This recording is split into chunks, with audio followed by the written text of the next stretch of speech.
গত বছরও ভর্তি ফর্ম কিনতে ভিকারুননিসা নূন স্কুল অ্যান্ড কলেজের গেটে ভোর থেকেই দাঁড়িয়ে থাকতে দেখা গেছে অভিভাবকদের। কিন্তু এবারের চিত্র ভিন্ন। কিভাবে অনলাইনে ভর্তির আবেদন করতে হবে সে খবর জানতেই এসেছেন তারা।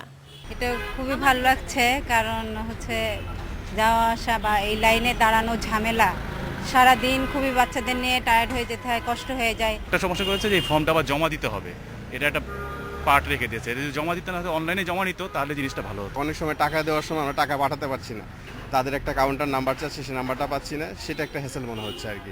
অভিভাবকদের বারবার স্কুলে আসা যাওয়ার হয়রানি কমাতেই এই উদ্যোগ নেওয়া হয়েছে বলে জানালেন ভিকারুননিসা নূন স্কুল অ্যান্ড কলেজের অধ্যক্ষ।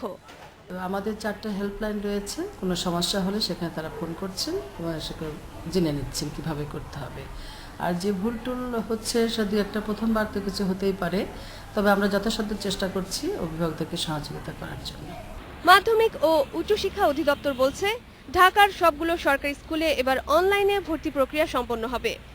আবেদন থেকে শুরু করে সম্পূর্ণ কাজটাই আমরা অনলাইনে করতে চাচ্ছি। ঢাকা মহানগরীর ভর্তিটাকে আমরা আমাদের এখন আছে 22-24টা স্কুল, এই স্কুলগুলোকে আমরা 3টা ক্লাস্টারে ভাগ করে নিই। সরকারি এই সিদ্ধান্তে খুশি সরকারি স্কুলগুলো, তবে এখনো কোনো নির্দেশনা আসেনি বলে জানালেন তারা। এটা আমাদের স্কুল পর্যায়ে ছিল না, যদি এটা হয় আমি তো এটাকে অনেক হাইলি অ্যাপ্রিসিয়েট করব। আমিও চাই যার আমরা যদি সরকারি এই মুহূর্তে নির্দেশনা দেয়, আমরা এই মুহূর্তে শুরু করতে চাই।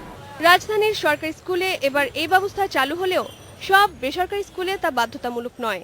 তবে বেসরকারি স্কুলগুলোকেও পরের ধাপে এই প্রক্রিয়ায় আনা হবে বলে জানিয়েছে মাধ্যমিক ও উচ্চশিক্ষা অধিদপ্তর।